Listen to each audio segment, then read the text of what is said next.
మా అమ్మ అంటే కూడా చాలా ఇష్టం నాకు, ఎందుకంటే ఆమె త్యాగం ఆమెకు ఉంది. అమ్మ అమ్మే మరి, అంతే కదా.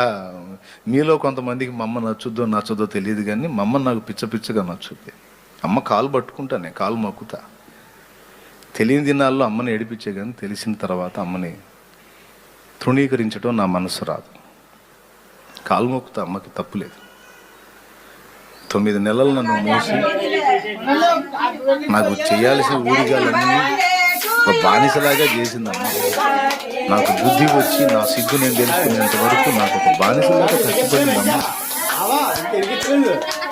నా కోసం తన సౌందర్యాన్ని కోల్పోవడానికి ఇష్టపడ్డది. ప్రసవం జరిగేటప్పుడు మరణాన్ని రుచి చూస్తుంది దాదాపు స్త్రీ. ఆ బాధను అనుభవించడానికి ఇష్టపడిందమ్మ. దేవుడి దగ్గర ఉంటుంది అగ్గిపెట్టి కోటిని చంపుతుంది.